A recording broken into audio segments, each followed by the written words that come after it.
अस्सलाम वालेकुम, welcome back viewers. मेरा नाम है मोहम्मद शेख खान और आप देख रहे हैं हमारे YouTube channel universities page visa consultant.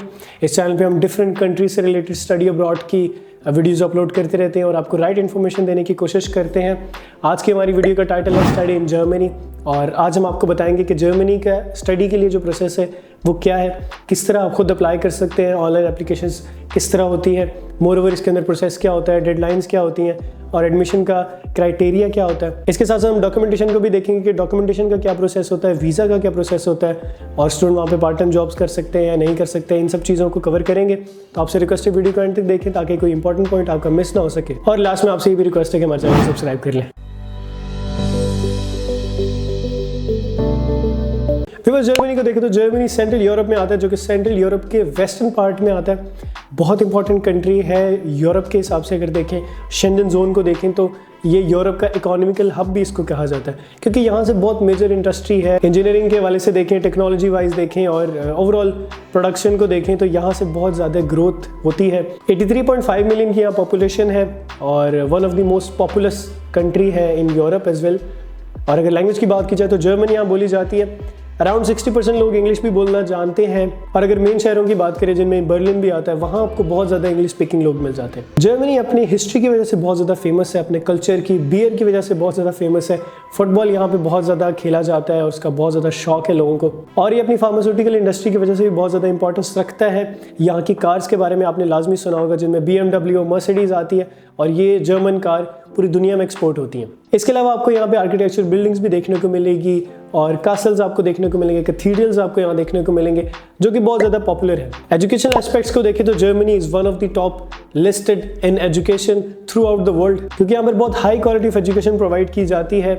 और यहाँ की एजुकेशन रैंकिंग को देखें तो ये टॉप 5 के अंदर इसका नाम आता है। यहाँ पर स्टडी करने का ये भी बेनिफिट है कि आपको यहाँ पर मल्टीपल कोर्सेज मिल जाते हैं। बहुत सारी फील्ड्स में आपको इंग्लिश टॉट प्रोग्राम्स भी मिल जाते हैं और आप इजीली उसमें प्रोसेस कर सकते हैं, एडमिशन ले सकते हैं। क्राइटेरिया इतना ज़्यादा डिफिकल्ट नहीं यहाँ पे रहता, बट ऑफ कोर्स यहाँ पर आपको अगर एक अच्छी यूनिवर्सिटी में अप्लाई करना है और मेरिट पे वहाँ जाना है तो कुछ हद तक आपको परसेंटेज भी अच्छे चाहिए। आपके आइल्स की रिक्वायरमेंट भी यहाँ रहती है, तो उसमें भी आपको अच्छे बैंड्स और मार्क्स चाहिए। वैरायटी ऑफ प्रोग्राम के साथ साथ यहाँ पर आपको लो फीस देखने को मिलती है और मोस्टली इसको जीरो फीस भी कहा जाता है, क्योंकि एक बहुत छोटी सी कंट्रीब्यूशन होती है। सेमेस्टर कंट्रीब्यूशन इसको कहते हैं। 200 यूरो से 300 यूरोस तक ये मोस्टली रेंज करी होती है यूनिवर्सिटीज़ के अंदर। और अगर आप देखें तो आपको शेंजन वीज़ा मिलता है, जिसकी बेस पर आप पूरे यूरोप में ट्रैवल कर सकते हैं, शेंजन जोन में इजीली मूव कर सकते हैं। वर्ल्ड क्लास एजुकेशन के साथ साथ यहाँ पे आपको मल्टी कल्चरल एक्सपीरियंस देखने को मिलेंगे, क्योंकि पूरी दुनिया से लोग यहाँ पर आते हैं। स्पेशली बर्लिन की बात करें तो ये बहुत ज़्यादा एक फेमस सिटी है, तो जहाँ पर पूरी दुनिया से लोग आते हैं, इंटरनेशनल स्टूडेंट्स आते हैं, तो वहाँ पे आपको डिफरेंट कल्चर्स मिलते हैं, डिफरेंट एक्सपीरियंसेस मिलते हैं।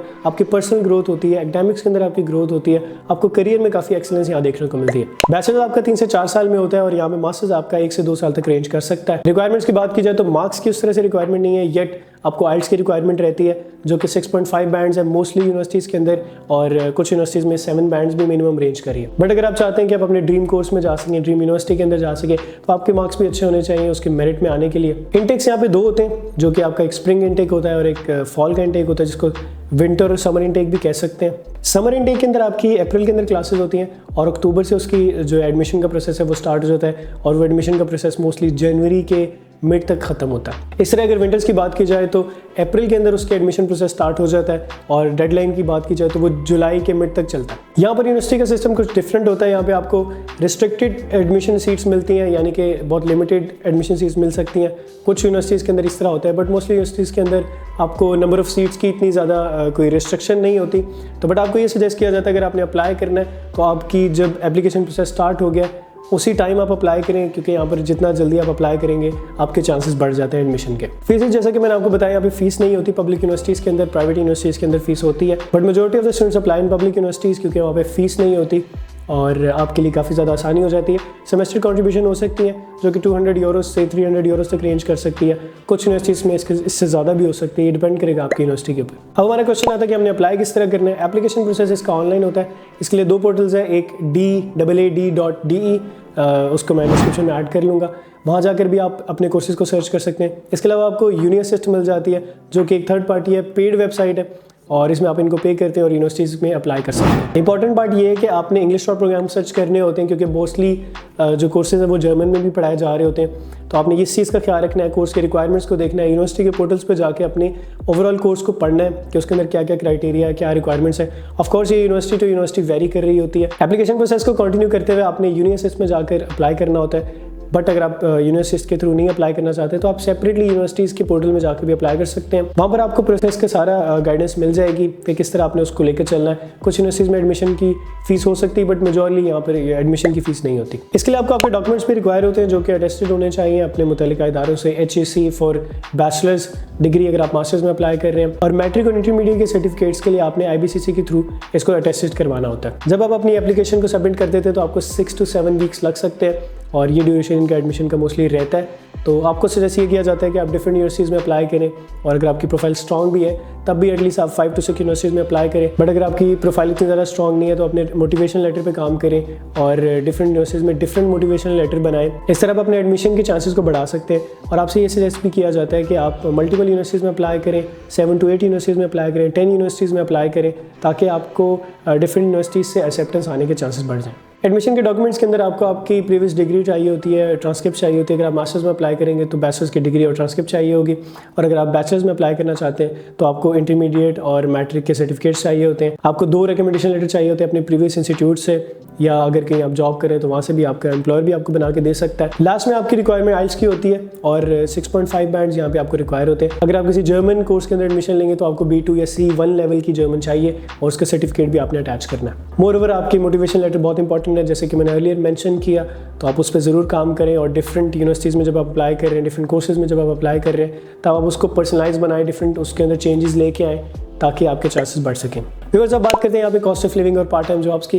पार्ट टाइम जॉब्स यहाँ पे बहुत ज़्यादा अवेलेबल हैं, और इंग्लिश स्पीकिंग जॉब्स भी अवेलेबल रहती हैं, क्योंकि एक मल्टीनेशनल कंट्री है और मल्टीकल्चरल आपको यहाँ पे एनवायरनमेंट देखने को मिलेगा, तो ऑफकोर्स आपको अपॉर्चुनिटीज़ भी बहुत ज़्यादा मिलेंगी। और जॉब्स की बात की जाए तो आपको 12 यूरो से 15 यूरोज़ तक पर आवर वेज मिल रही होती है। अगर आप अपनी फील्ड की जॉब में काम करेंगे तो ऑफकोर्स आपको अच्छी पे मिलेगी, और अपॉर्चुनिटीज़ यहाँ पे काफ़ी। अगर आप इंटर्नशिप्स करते हैं तो आपको आपका एक्सपोजर बढ़ता है। इस तरह आपको जॉब फाइंड करने में, जॉब हंट करने में और जॉब लैंड करने में स्पेशली बहुत ज़्यादा मदद मिलती है। यहाँ पर स्टूडेंट्स को एक साल में 120 फुल डेज़ या 240 हाफ डेज़ अलाउ किए जाते हैं, और उसमें स्टूडेंट्स लीगली काम कर सकते हैं। अगर आपकी समर ब्रेक्स हैं तब आपको एक यूनिवर्सिटी की तरफ से लेटर चाहिए होता है, और वो NOC टाइप एक लेटर होता है जिसमें यूनिवर्सिटी मेंशन कर देती है कि स्टूडेंट का समर ब्रेक चल रहा है तो वो फुल टाइम जॉब कर सकता है।